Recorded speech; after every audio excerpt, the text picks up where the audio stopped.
வணக்கம். இன்னைக்கு பேப்பரை திறந்தாலும் டிவியில் பார்த்தாலும் செயற்கை நுண்ணறிவு செயற்கை நுண்ணறிவுன்னு ஒரே பேச்சு. அதுவே பாட்டு எழுதுதான், படம் வரையுதான், கோடிங் பண்ணுதான், ஏன் பெரிய டாக்டர் பரீட்சையில் வழக்கறிஞர் பரீட்சையில் கூட பாஸ் பண்ணுதான். இதெல்லாம் கேட்டதும் மனசுக்குள்ள சும்மா ஒரு பக்குன்னு வரும்ல. ஐயோ, நம்ம வேலைக்கும் அடுத்த ஆப்பு வந்துடுமோன்னு நானும் அப்படி தான் யோசித்தேன். இந்த பயம் இப்போ எல்லார் மனசுலையும் இருக்குது. உங்கள் மடிக்கணினியை பார்த்து, அடரா இன்னும் சில வருஷத்தில் இந்த புத்திசாலி பெட்டி நம்ம வேலையை எடுத்துருமோன்னு நீங்கள் யோசிச்சிருந்தீங்கன்னா நீங்கள் தனியாக இல்லைங்க. இதுதான் இப்போ இருக்கிற பெரிய கவலை. ஆனால் இன்றைக்கி நாம் ஒரு நிமிஷம் நிதானமாக யோசிப்போம். இதை ஏதோ சும்மா ஒரு சயின்ஸ் ஃபிக்ஷன் கதை மாதிரி பார்க்காம ஒரு பெரிய வாழ்க்கை பாடமாக பார்ப்போம். இந்த கணினி புத்திசாலி எப்படி நம்ம வேலைகளை மாற்ற போகுது, இன்னும் முக்கியமாக நாம் இந்த புது உலகத்தில் எப்படி தயாராக, துணிச்சலாக, நம்பிக்கையாக இருக்க போகிறோம், அதை பற்றி பேசலாம். இந்த பயம் ஏன் வருதுன்னு முதல்ல புரிஞ்சுக்கணும். ரொம்ப காலமாக நாம் என்ன நினச்சோம், கார் அசம்பிள் பண்ணுற மாதிரி வெறும் உடம்பு உழைப்பு, திரும்ப திரும்ப செய்கிற வேலையை தான் கணினி பிடிக்கும்னு நினச்சோம். ஆனால் இப்போ இருக்கிற கணினி புத்திசாலி ஆஃபீஸுக்குள்ளேயே வந்துருச்சு. ஒரு பெரிய வழக்கறிஞர் எழுத வேண்டிய டாக்குமெண்ட்டை 10 நிமிஷத்தில் எழுதி தருதான். 50 பக்க நிதி அறிக்கையை 10 செகண்டில் சுருக்கமாக சொல்லுதான். ஒரு மொழியில் உள்ளதை இன்னொரு மொழிக்கு உடனே மாற்றி தருதான். இப்படி யோசிக்கிற வேலையெல்லாம் அதை செய்ய ஆரம்பித்ததும், ஐயோ கம்பெனிக்கெல்லாம் மனுஷங்க எதுக்கு, நம்மளை தூக்கி எறிஞ்சிருவாங்களேன்னு ஒரு பயம் வருது. உண்மைதாங்க, நம்ம வேலை செய்கிற விதமே மொத்தமாக மாறப்போகுது. முன்னாடி இணையம்னு ஒன்று வந்தப்போ வேலை செய்கிற விதம் எப்படி மாறுச்சு, அதே மாதிரி இப்போ இந்த கணினி புத்திசாலி அதே வேலையை தான் செய்ய போகுது. சும்மா திரும்ப திரும்ப ஒரே வேலையை செய்கிறது, டைப் பண்ணுறது, டேட்டா என்ட்ரி பண்ணுறது, காப்பி பண்ணி போடுறதுன்னு இந்த மாதிரி வேலைகளெல்லாம் மாறப்போகுது, இல்லைன்னா காணாமல் போயிடும். ஆனால் இதோட கதை முடிஞ்சு போச்சுன்னு நினைக்காதீங்க. வரலாறு என்ன சொல்லுதுன்னா, எப்போவெல்லாம் ஒரு பெரிய புது டெக்னாலஜி வருதோ அது பழைய வேலைகளை அப்படியே அழிச்சிட்டு போகாது.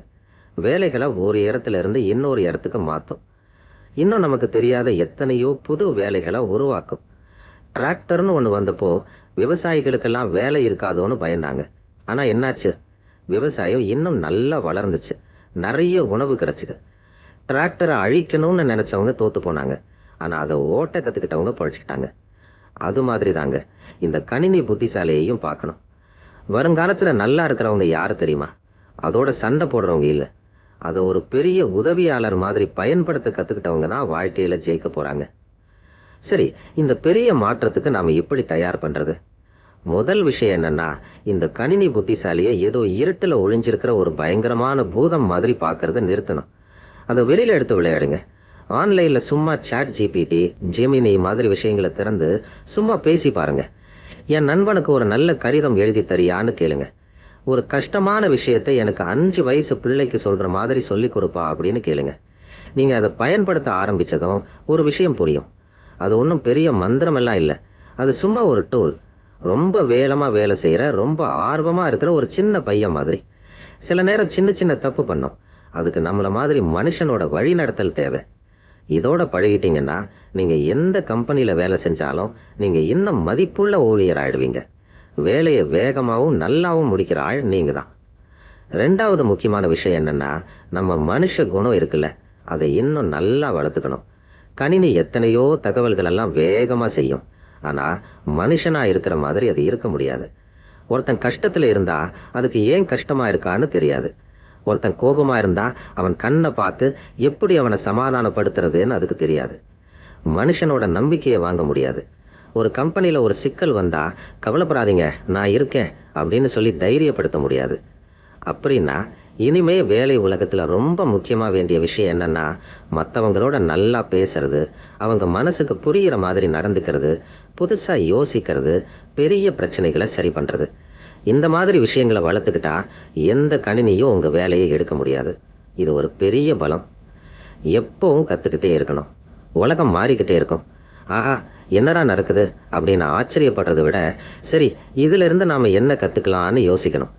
உங்கள் வேலை செய்கிற துறை மாறப்போகுதுன்னு தெரிஞ்சால் உடனே அது சம்மந்தமாக ஒரு சின்ன கோர்ஸ் படிங்க, ஒரு புத்தகத்தை படிங்க, இல்லை அதை பற்றின ஒரு பெரிய ஆடியோ கேட்டு பாருங்கள். பயப்படுறதை விட தயார் பண்ணுறது தான் பெரிய மருந்து. நாம் ஒரு புது வேலை உலகத்தோட வாசலில் நிற்கிறோம். மாற்றம்னா கொஞ்சம் கஷ்டமாக தான் இருக்கும், ஆனால் இனிமேல் மனுஷனுக்கும் கணினிக்கும் சண்டை இல்லை. கணினியை வச்சு மனுஷங்க இன்னும் பெரிய பெரிய விஷயங்களை செய்ய போகிறாங்க. நீங்கள் இதுக்கு முன்னாடி வந்த அத்தனை டெக்னாலஜி மாற்றங்களையும் கடந்து வந்திருக்கீங்க. இதையும் கடப்பீங்க. சும்மா ஸ்டியரிங் வீலை பிடிச்சு ஓட்ட கற்றுக்கிட்டா போதும். நன்றி.